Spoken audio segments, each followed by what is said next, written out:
নদীর মাঝি বলে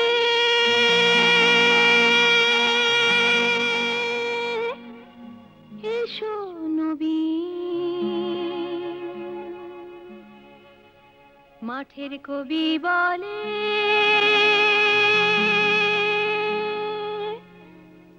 এসো নবী। দেখেছি দূরে ওই সোনালি দিন, দেখেছি দূরে ওই সোনালি দিন। প্রিয় দর্শক, শুভেচ্ছা সবাইকে। আমন্ত্রণ জানাচ্ছি কৃষি খামার ও উন্নয়নমূলক অনুষ্ঠান পেট্রোক্যাম্প সোনালী দিনে।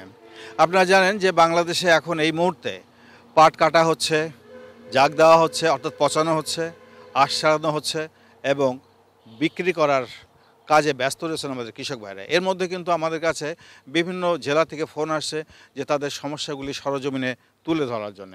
আমরা তাদের ডাকে সাড়া দিয়ে আমরা মাঠে এসেছি। আমরা কৃষক ভাইদের সাথে কথা বলবো, তাদের সমস্যাগুলি জানার চেষ্টা করব এবং সমস্যা থেকে সম্ভাবনায় নিয়ে যাওয়া যায় কী করে, সমস্যাগুলি থেকে উত্তরণ ঘটানো যায় কী করে, সেই বিষয়গুলি আমরা আমাদের সরকারের সংশ্লিষ্ট যে কর্তৃপক্ষ আছে তাদের কাছে তুলে ধরার চেষ্টা করব। এই সার্বিক বিষয়গুলি নিয়ে সাজিয়েছি আজকের অনুষ্ঠান। চলুন দেখা যাক আজকের প্রতিবেদনটি।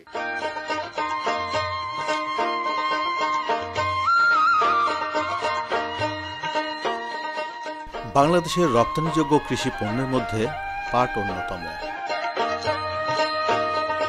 বিশ্ববাজারে বাংলাদেশের সোনালী আঁশ খ্যাত পাটের চাহিদা রয়েছে ব্যাপক।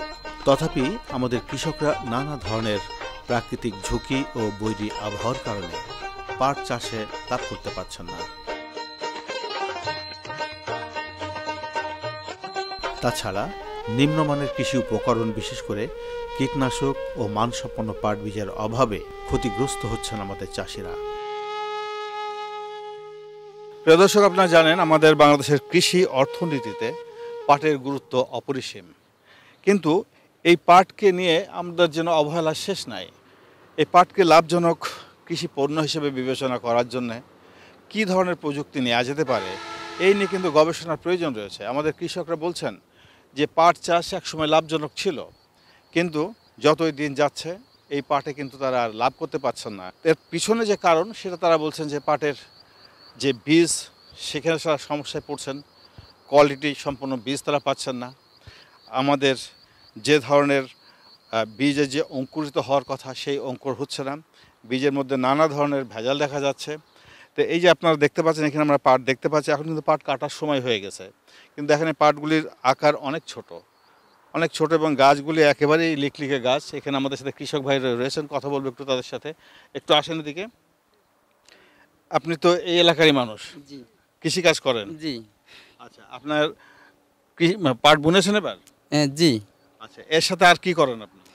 বীজ বিক্রি করি, পাশাপাশি আর কি ব্যবসাও করি। পাটের বীজও কি বেচেন? জি জি, আবার উৎপাদনেও আছে, আমি কৃষিকাজও করি। জি, কৃষিকাজও করেন? জি। আচ্ছা, আপনার কাছে আমি জানতে চাই যে এখানে আমরা যে দেখছি এই যে ছোট ছোট পাট, হ্যাঁ, জি, তার মধ্যে আবার লাল সাদা মিক্স, জি। এটা কি বীজ এবং কেন এরকম, এটা বলতে পারেন? এটা যে করেছে সেই কৃষক তো ক্ষতিগ্রস্ত হচ্ছে। জি জি জি, অবশ্যই ক্ষতিগ্রস্ত। এটা হচ্ছে বিএডিসির বীজ। বিএডিসির বীজ এই কারণে যে বীজগুলো খুব খারাপ, মানে এতই খারাপ যে পাটগুলো যে বিভিন্ন রকম হয়েছে, লাল সাদা বিভিন্ন, তারপরে গাছ ছোট ছোট চিকন গাছ, এতে তো কৃষক শেষ। এটা দিয়ে তো আসলে কোনো উৎপাদন আসা সম্ভব না আমাদের। আপনি কি বিক্রি করেছেন এই বীজ? না, আমি এই বীজটা বিক্রি করিনি। এবছর আমি বিক্রি করছি হলো রাজা বীজ। তো আমি নিজেও করছি, আমার আরও অনেক কৃষক করছে, তারা খুব খুশি। কি কোনটাতে? রাজা বীজে। আচ্ছা, এটা আপনি বেচেন? না না, এটা আমি বিক্রি করিনি। আমাকে অনেক দিন ধরে কৃষক বলতেছে যে ভাই ভালো একটা জাত আনেন। তো এই বছর আমরা নতুন এই যে রাজা বীজ করছি, উৎপাদনে খুবই ভালো, কৃষক সবাই খুশি। এই বীজগুলি কি সরকারিভাবে দেওয়া হয়েছে, বিনা পয়সায় প্রণোদনা দেওয়া হয়েছে, নাকি এরা কিনে করেছে? এই বীজগুলো সরকার থেকে দিচ্ছে। প্রণোদনা হিসেবে বীজ চাষিদেরকে দেওয়া হয়েছে, এই যে বিঘা প্রতি 1 কেজি বা এরকম দেওয়া হয়েছে? জি জি জি জি। আচ্ছা, আপনার কি মনে হয়, আপনি একটু আগে আসেন, এই যে এইটা নিয়ে আপনি কি বলবেন? আসলে এই পাটটা কোনো কৃষকরে দেওয়া, এই বীজটা দেওয়া মানে সেই কৃষকরে শেষ করে দেওয়া। একজন কৃষক সব কিছু নিয়ে এসে কৃষি খাতে ইনভেস্ট করে, সেখান থেকে যদি তাদের লস হয়ে যায় তাহলে তারা খাইতো, খাওয়া দাওয়া কষ্ট সব মিলে, এতে তো ফলনই নাই। এক বিঘায় তো খরচ তো উঠবে, খরচ তো উঠবেই না, কোনোভাবেই চাষের টাকাই উঠবে না। সার লেবার এগুলো বাদই, চাষের টাকাই উঠবে না। এই যে পাশে আমরা আরেকটা ক্ষেত দেখছি, এটা নিয়ে কি বলবেন? এটাও সেরকম ফলন না, এটা করলে হয়তো কি যে যেটা ইনভেস্ট করছে ওই টাকাটাই আসে, অনেক সময় লস হয়ে যায়। আপনি তো বীজের ব্যবসা করেন, জি। আপনার কাছে জানি এটা জি, কি জি। বীজ বলতে পারবেন? এটা হচ্ছে হলো কৃষি সেবায়ন। এটা কি ভালো হয়েছে? না, এটাও ভালো হয় না, আর এর মাঝেও মানে মিশ্র আছে, সাদাও আছে লালও আছে, আর তারপরে আবার গায়ে প্রচণ্ড কাটা আছে। তো সব মিলে এটাও ভালো একটা কোনো ইয়ে আসতেছে না, কৃষক এতেও খুশি না। আমাদের এইখানে আগে যে বিএডিসির বীজ করতো বা এই যে কৃষি সেবায়ন করতো, এখন এই বছর রাজা বীজের উৎপাদন দেখে তাদের যে মানে খুশি, মনের ভিতরে খুশি, আঁশ দেখে, তারপরে যে লম্বা হয়েছে, সবগুলো মিলিয়ে কৃষক খুব খুশি। সবাই বলতেছে যে ভাই আমরা সামনের বছর থেকে সবাই রাজা বীজ করব, এই বীজগুলো আমরা আর করবো না। আর সরকার এই যে বীজটা দিচ্ছে, এই যে লাল হয়ে গেছে পাট, ছোট ছোট পাট, এইগুলো আর কেউ করতে চাচ্ছে না এখন। কিন্তু সরকারের তো আরো ভালো জাতের পাটও আছে না? হ্যাঁ আছে, এখন সেটা তো আর দিচ্ছে না সরকার। সরকার তো দিচ্ছে এই যে জাতের বীজ, এইটা তো বুনানোর পরে এখন কৃষক সবাই ধরা। কেউ কেউ আছে কি যে ঋণ করে এই পাট বীজ বুনছে, এখন তো তাদের ঋণের টাকা শোধ করতে খুব কষ্ট হয়ে যাবে। বাংলাদেশের প্রায় প্রতিটি জেলায় পাট চাষ হয়ে থাকে। পাট চাষিরা বলছেন, বর্তমানে আমরা একই জমিতে 3 থেকে 4টা ফসল ফলাই। তাতে করে রাসায়নিক সারের ব্যবহার বাড়ছে, ফলে মাটির জৈব গুণাগুণ কমছে। পাট চাষ করলে মাটিতে অণুজীবের সংখ্যা বৃদ্ধি পায়, মাটির জৈব শক্তি বৃদ্ধি পায়। সে কারণে পাট চাষে লাভ না হলেও আমরা অনিচ্ছা সত্ত্বেও পাট চাষ করে যাচ্ছি। প্রিয় দর্শক, আমরা আছি ফরিদপুর জেলার মধুখালী উপজেলার জাহাপুর ইউনিয়নে। এখানে আমাদের সাথে রয়েছেন এই এলাকার কৃষক ভাইরা। আমরা তাদের সাথে কথা বলবো, কৃষি কাজে তাদের সমস্যাগুলিকে আমরা তুলে ধরতে চাই। ওনাদের সমস্যাগুলো আমাদের এই এটিএন বাংলার কৃষি বিষয়ক অনুষ্ঠান শোনার দিনের মাধ্যমে। আমি প্রথমে আপনার কাছে জানতে চাই আপনার নাম পরিচয়টা একটু বলেন। আমার নাম মোহাম্মদ আলম শেখ, বাড়ি বিক্রমপুর গ্রাম, জাহাপুর ইউনিয়ন, মধুখালী থানা, ফরিদপুর জেলা। এই যে আপনারা কৃষি কাজ করছেন, এটা তো একদম যুগ যুগ ধরে আমাদের সেই পূর্বপুরুষ থেকে শুরু করে কৃষিকাজ চলে আসতে, তাই না? এখন এই মুহূর্তে এই যে গত কয়েক বছর ধরে আমরা কৃষিকাজে কি ধরনের সমস্যার সম্মুখীন হচ্ছি? কারণ আমরা জানি যে বাংলাদেশে কিন্তু আবহাওয়া পরিবর্তন হচ্ছে, তাই না? বৈশ্বিক উষ্ণতা হচ্ছে, পানির সমস্যা হচ্ছে, কখনো আগাম বন্যা হয়ে যাচ্ছে, কখনো খরা হচ্ছে, আবার শীতকালে এত বেশি শীত হচ্ছে যে আমাদের এই ধানের যে পাতাগুলি আমরা দিই, বেড যেটা সিড বেড, সেগুলি নষ্ট হয়ে যাচ্ছে। এই সমস্যাগুলি তো হচ্ছে, তাই না? হচ্ছে এখন মনে করেন আপনারা এই মুহূর্তে এই সিজন এখন আপনি পাটের বুনেছেন, তাই না? কি সমস্যা মনে করছেন? সমস্যা হলো পাট যে গেলে আমরা রোপণ করছি ও সময় হলো অনেক খরা, এদিক সেচ দিলে 800-1000 টাকা লাগে 26% পাখিতে। 3টা সেচ দিলে মনে করেন অলরেডি 3000 টাকা চলে যায়। বৃষ্টি নাই এক পাখিতে এক পাখিতে কত শতাংশ? 26%। 3000 টাকা গেলে ধরেন 3 পেন নিরাইতে, তাতে ধরেন 6000-7000 টাকা যায় সেটা। সার আর এই খরার কারণে অনেক পোকা এসে ওই পাটে ধরলে ওই পোকার স্প্রে করলে পাখিতে 600-700 টাকা লাগে। একবার থেকে 3বার করতে হয়, না করলে ওই পাটের পোকা কাইটে পোকে ফেলাই দেয়, যাতে ডাল হয়, উৎপাদন কম হয়।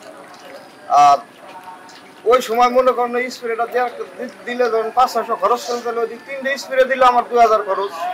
আর যে দেয় নাই তার পাট ওরকম ডাল হয়ে গেছে। এখন খরার কারণে ওই পাট আর বড় হয় না যে গেলে সেগুলো আবারও মানে চিন্তা মনে হয় যে আবারও সেচ দিই। 3 সেচ হয়ে গেছে, আবার সেচ দিলে আবার 1000, এরকম করে আমাদের অনেক খরচ হয়ে যায়। ধরেন ভালো মতন 3-4 সেচ দিয়ে খরচ করলে তাদের 6-7 মণ বরাদ্দ হয়। তাতে দেখা গেল যে আমাকে আর 26% 20,000, 25,000, 22,000 গাঙ্গে কাইটে ফেলানো পর্যন্ত পানিতে রাখতে পর্যন্ত খরচ হয়ে যায়। দেখা গেল বিক্রি করছি 3,000 টাকা করে, 5 মণ হয়েছে 15,000 টাকা বিক্রি হইলো। আমাদের 26% 6,000, 7,000, 5,000 এরকম লস হয়।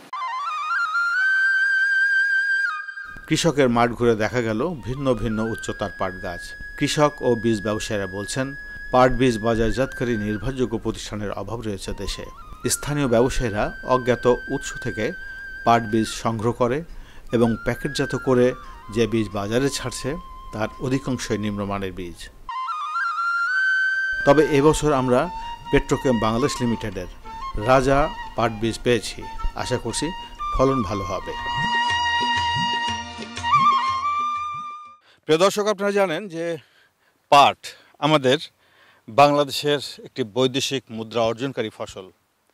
এই ফসলের সাথে কিন্তু সম্পৃক্ত রয়েছে আমাদের দেশের লক্ষ লক্ষ মানুষের কর্মসংস্থান এবং জীবন জীবিকা। আমাদের এই পাট কিন্তু যখন বিদেশে যাচ্ছে, আমাদের এই পাটের উৎপাদনের সাথে যে মানুষগুলি জড়িত আছে, তারপরে এটা প্রসেসিংয়ের সাথে যারা জড়িত আছে এবং এইগুলি নিয়ে যারা বাণিজ্য করছে এবং এটা এক্সপোর্টের সাথে মানুষ জড়িত রয়েছে, এর মাধ্যমে আমাদের বৈদেশিক মুদ্রা কিন্তু অর্জনের যে বিশাল সুযোগ আমাদের রয়েছে বা ছিল এক সময়, সেই একটা ঐতিহ্য কিন্তু আমরা আস্তে আস্তে হারাতে বসেছি। এর জন্য মূলত দায়ী হচ্ছে বৈশ্বিক উষ্ণায়ন।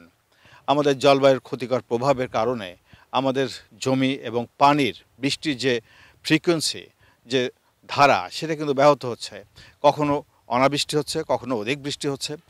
এই যে সার্বিক পরিস্থিতির কারণে আমাদের কৃষক কিন্তু মার খাচ্ছে এই পাট চাষ করতে যেয়ে।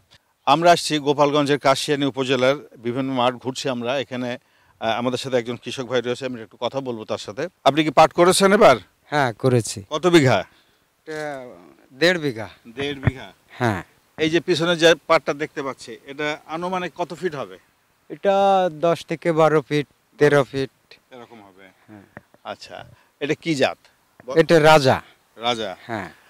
এটা কি এর আগে করেছিলেন নাকি? না, এই প্রথম করলেন? হ্যাঁ। গাছ দেখে কি মনে হচ্ছে? মনে হচ্ছে আগের গাছের থেকে এবারেরটা ভালো। এবার এটা ভালো? হ্যাঁ। গাছ দেখে মনে হচ্ছে? গাছ দেখে মনে এখন তো হচ্ছে। কাটেননি আপনি? না, কাটে নেই এখনো। আচ্ছা, অনেকে তো কেটেছে, তাই না? হ্যাঁ হ্যাঁ এই মাঠে তো আরো অনেক অনেক ধরনের পাট দেখতেছি আমরা, তাই না? হ্যাঁ এখানে কি আপনার জানা আছে আর কে কি পাট করছে? হ্যাঁ, এটা রাজা, ওই যে ওইগুলো কৃষি সেবা, চাকা, এই জাতীয় আমাদের এখান দিয়ে লাগায়। এটা আমি একাই রাজা করছি এখানে। আচ্ছা, এই যে গাছের যে আমরা যে দেখতেছি এখানে, আপনি বলতেছেন 12 থেকে 13 ফিট হবে না? হ্যাঁ হ্যাঁ হ্যাঁ, 12 থেকে 13 ফিট হবে আসলে? হ্যাঁ, আমার মনে হচ্ছে হবে। হবে না? হ্যাঁ গাছ কেমন হয়েছে? মোটা হয়েছে? হ্যাঁ, মোটা আছে গাছ। ভালো হয়েছে না? হ্যাঁ। এই গাছের মধ্যে অন্য কোনো জাত মিক্সড আছে? না, সেরকম মনে হচ্ছে না। সবই এই একই জাতের না? হ্যাঁ আমরা একটু আপনাকে নিয়ে একটু পাশের খেতে যেতে চাই, যাবেন? হ্যাঁ, দেখতে চাই কি সমস্যা অবস্থা। নেই। এখানে তো আরো কৃষক ভাইরা আছে, ওনাদের সাথেও কথা বলবো, আসেন। তো আমি পাটে সেচ দিছি, টাইম টু টাইম সার দিছি। আচ্ছা, এটা জাত ভালো। বীজটা যে রাজা বীজ যে দিছে, সে বলছে এটা ফলন অনেক বেশি, আঁশ বেশি। এটাতে আপনি এখনই বলতে পারবেন না? না, এটা যখন আমি পচাবো তারপরে। হ্যাঁ, কিন্তু এখন যেটা দেখা যাচ্ছে তাতে মনে হচ্ছে যে পুনরো মন আপ হবে। আমরা পাশে যেটা দেখলাম ওটা অনেক বড়। হ্যাঁ, অনেক বড়। আপনি বললেন 12 ফিট 13 ফিট এরকম। এটা কত ফিট হবে আনুমানিক? এটা 6-7 ফিট এরকম হবে। হ্যাঁ, 6-7 ফিট আছে। ওইটার গাছগুলি কি ওইটার থেকে মোটা হচ্ছে না চিকন? হ্যাঁ, এটার থেকে অনেক মোটা ওইটা। আমরা এই পাশে আরো কিছু জাত আছে দেখতেছি, একটু হাঁটি আমরা। হ্যাঁ, এখানেও তো লাল দেখতেছি। হ্যাঁ, সেগুলো আছে অনেক লাল। হ্যাঁ, অনেক লাল আছে। পাটটা চিকন, অনেক লাল। এই গাছগুলি একটু বড় আছে কিন্তু ডাল আছে অনেক, না? হ্যাঁ, ডাল আছে। এই যে এগুলি কি ডাল? ডাল থাকলে কি হয়? ডাল থাকলে ভালো হয় না। হ্যাঁ, আঁশ থাইকে যায় অনেক। হ্যাঁ, আঁশ থাইকে যায় পাটে। মানে ওইখান থেকে তখন আর আঁশ উপরে উঠানো যায় না না? না, এই পর্যন্ত আঁশ নেওয়া যায়। যায়। হ্যাঁ, আচ্ছা। তো এই যে জাতের যদি মিক্স হয়ে যায় তাহলে পরে কি ফলনের কোনো ঘাটতি হয় মনে হয়? হ্যাঁ, অবশ্যই ফলন কম আসে। কম আসে। জি। আচ্ছা, এই যে আপনারা এই যে পাট চাষ করছেন না, হ্যাঁ, তো এই পাট চাষ করতে যে আপনাদের সবচেয়ে বড় সমস্যাটা কি? বেশি সমস্যা হচ্ছিল কৃষক ওই লেবার কস্টিং অনেক বেশি, তারপরে ফলন কম। এবার কি আপনি পাট করেছেন? জি, কতটুকু? 4 বিঘা। 4 বিঘা। কোন জাত করলেন? 3 বিঘা করছি হলো রাজা পাট, 1 বিঘা কৃষি সেবা। যদি তুলনা করি কি বলবেন কোনটা ভালো? আপনার রাজা পাট ওই কৃষি সেবা থেকে 1-1.5 ফিট উচ্চতায় বেশি হয়েছে। আবার অন্যান্য পাটের ধরেন নিচের দিকে কাটা হয়, গোড়ার দিকে। আর রাজা পাটটাই কাটাটা নেয়, থাকলেও সীমিত। এদিকে ধরেন ওই পাট ধোয়ার সময় তো ওই আঙুলের উপর রাখা লাগে পাট, ওই কাটাওয়ালা পাটটা কিন্তু আঙুল ছিল না। আর রাজা পাটটা যখন কাটা নাই বললেই চলে। ওই দিক দিয়ে একটু সুবিধা আছে অন্তত ওই পাট ধোয়ার ক্ষেত্রে। আরেকটা বিষয় কি হতে পারে যে পাটের ওই যে কাটার সাথে কিছু আঁশ লেগে থাকে? হ্যাঁ, অবশ্যই। এটা কিছু তো অপচয় হয়, হ্যাঁ হ্যাঁ, কিন্তু এটাতে সেটা হচ্ছে না। না, হওয়ার সম্ভাবনা কম। আচ্ছা, আর কি সুবিধা পাচ্ছেন? আঁশের কোয়ালিটি কেমন? কোয়ালিটি মোটামুটি ভালো আছে। ভালো আছে, অন্যান্য পাটের সাথে একটু ভালো আছে। ভালো আছে। ফলন তাহলে একটু বেশি পাচ্ছেন? বেশি পাওয়ার আশা করা যাবে, লম্বার দিক দিয়ে বেশি হয়েছে, তবে ফলনটা অবশ্যই একটু বেশি হবে। আচ্ছা আচ্ছা। তো এই যে আপনারা যারা এখানে পাট চাষ করেছেন, তো আরো যারা এখানে আছে, শুধু কি আপনি একাই করলেন? না না, অনেকেই করছে। অনেকেই ধরেন করছে। হ্যাঁ, 20 জন করলে তার 15 জন এই রাজা পাট বুনছে এই বছর। এই ফলন ভালো পাওয়া যাচ্ছে। ভালো আশা করা যাইতেছে। এখন কি আপনারা শুকাইছেন কিছু পাট? হ্যাঁ, বিক্রি করা হয়েছে কিছু? জি। ওজনে কেমন ডিফারেন্স পাচ্ছেন? ওখানে ধরেন ওইগুলোর সাথে 1-8 মণ বেশি হবে। বেশি হবে। যে এই যে আপনারা যখন পাটটা বীজটা যখন বোনেন, হ্যাঁ, জি। তখন যখন বীজটা কেনেন, তো জার্মিনেশনও তো একটা ব্যাপার। সব কটা বীজ থেকে যদি চারা হয় তাহলে পরে ভালো, ভালো। না হলে তো ক্ষতি। ক্ষতি।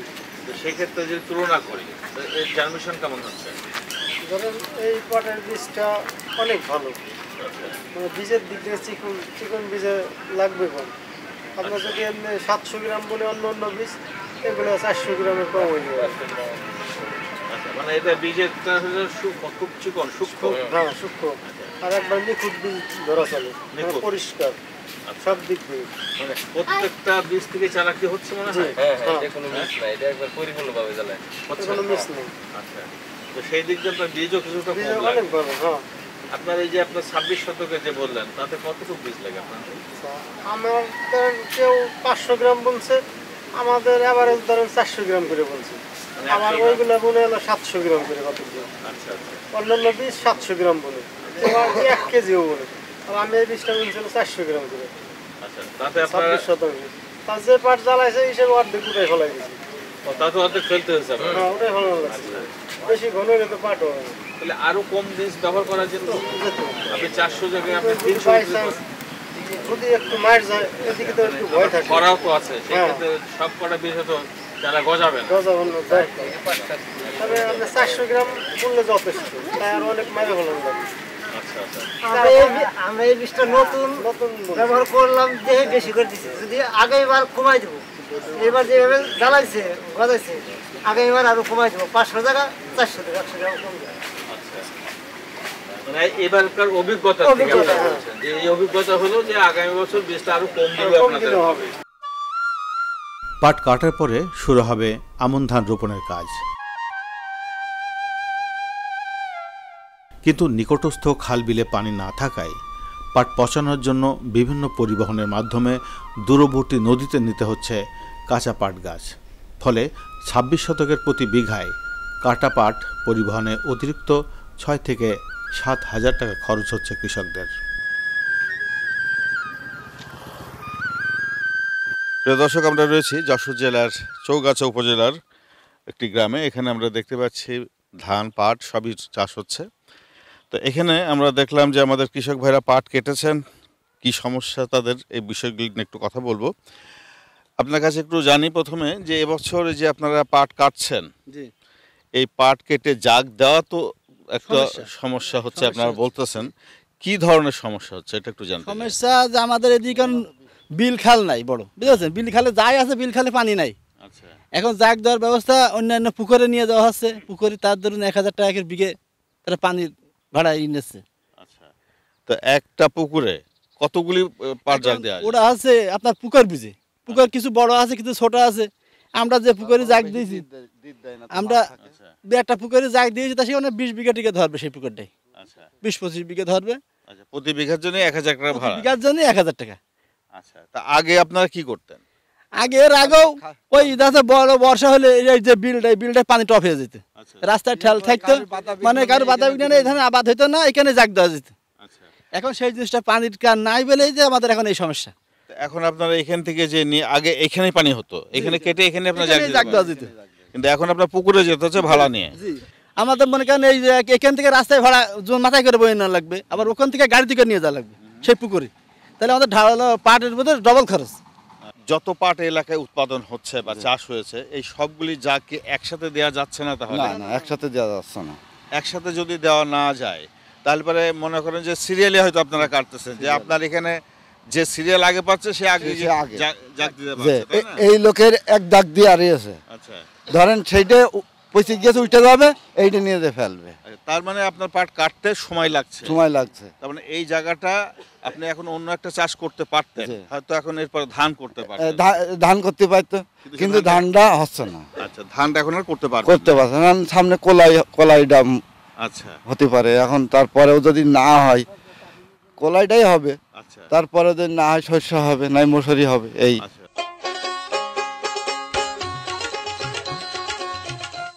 কিছু কিছু চাষি ইতিমধ্যে জাগ দেওয়া পাট থেকে আঁশ ছাড়াতে শুরু করেছেন।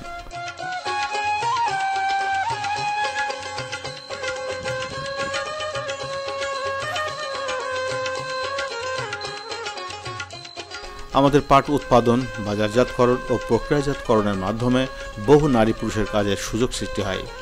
সুতরাং পাট খাত ও পাট শিল্পকে টেকসই করতে প্রয়োজনীয় গবেষণা ও কর্মপরিকল্পনা অতীব জরুরি মনে করছেন এই খাত সংশ্লিষ্টরা। তবে যদি সুযোগ দেন, আমি একটা কথা বলি, দাম বাড়ানোর সুযোগ একটা আছে এখানে। আচ্ছা, এটা সরকারের সিদ্ধান্তের একটা ব্যাপার। সেটা হলো আপনার কাঁচা পাট রপ্তানির যদি সুযোগটা দেয়, আমরা যতটা বাইরে থেকে খবর পাই আর কি, আচ্ছা, সেই সুযোগটা যদি সরকার দেয় কাঁচা পাট রপ্তানি, তাহলে মনে হয় আপনার পাটের দাম আরও অনেক বাড়বে। চাষিরা বলছেন ভালো বীজে ভালো ফসল হবে, এটাই স্বাভাবিক, কিন্তু বৈরী আবহাওয়া আর অনাবৃষ্টিতে ফসলের ক্ষতি হচ্ছে। আবার খাল বিলে পানি শূন্য হওয়ায় পাট কাটা ও পচানো সম্ভব হচ্ছে না, ফলে মাঠেই শুকাতে থাকে পাট গাছ। এই অবস্থায় পরবর্তী ফসল আমন ধান চাষের সময় পার হয়ে যায়। এই নানামুখী সমস্যায় জর্জরিত হচ্ছেন আমাদের চাষিরা। তাছাড়া ধান উৎপাদনেরও লক্ষ্যমাত্রা ব্যাহত হচ্ছে। আমরা বারবারই বলছি যে আমাদের সোনালী আঁশ আমাদের ঐতিহ্য, এই ঐতিহ্য কিন্তু বিশ্বব্যাপী ছড়িয়ে আছে। এর থেকে আমাদের বৈদেশিক মুদ্রা অর্জনের যে অমিত সম্ভাবনা রয়েছে, সেই সম্ভাবনা দিন দিন ক্ষীণ হয়ে যাচ্ছে। এর পিছনে কারণ কি? অব্যবস্থাপনা, চাষিদেরকে প্রশিক্ষণের অভাব, তাদেরকে প্রণোদনা যে বীজগুলি দেওয়া আছে সেগুলি তারা বলছেন যে এইগুলি নিম্নমানের বীজ। তাহলে এর পাশাপাশি আমরা আরও দেখছি যে এই যে জলবায়ু পরিবর্তনের যে ক্ষতিকর প্রভাব পড়েছে, তাতে করে বর্ষায় তারা পানি জাগ দিতে পারছে না। পানিতে এই পাট জাগ দেওয়ার জন্য দূরবর্তী স্থানে তাদেরকে নিতে হচ্ছে, সেখানেও লেবার খরচ বেড়ে যাচ্ছে। সার্বিক পরিস্থিতিতে তারা বলছেন ধীরে ধীরে তারা এই পাট চাষ থেকে মুখ ফিরিয়ে নেবে। এই চাষিরা যদি পাট চাষ থেকে মুখ ফিরিয়ে নেয়, তাহলে আমাদের পাট যে শিল্প রয়েছে, যে অসংখ্য শ্রমিকরা রয়েছে পাট শিল্পের সাথে সম্পৃক্ত, তাদের জীবন জীবিকা কিন্তু হুমকির সম্মুখীন হবে। আমাদের বৈদেশিক মুদ্রা অর্জনের যে উৎস, সেই উৎস কিন্তু ক্ষতিগ্রস্ত হবে। আমরা আশা করব সংশ্লিষ্ট কর্তৃপক্ষ এই বিষয়গুলিকে আরও গবেষণার মাধ্যমে এনে কিভাবে লাভজনক পাট চাষকে কৃষকদেরকে উৎসাহিত করা যায়, সেই পদক্ষেপ নেবেন। প্রিয় দর্শক, আপনারা দেখছিলেন কৃষি, খামার ও উন্নয়নমূলক অনুষ্ঠান পেট্রোকেম সোনালী দিন। আজ এ পর্যন্ত, আগামী অনুষ্ঠানে আবার দেখা হবে। সে পর্যন্ত ভালো থাকুন, সুস্থ থাকুন। আল্লাহ হাফেজ। দেখেছি দূরে ওই সোনালী দিন, দেখেছি দূরে ওই সোনালী দিন। নদীর মাঝি বলে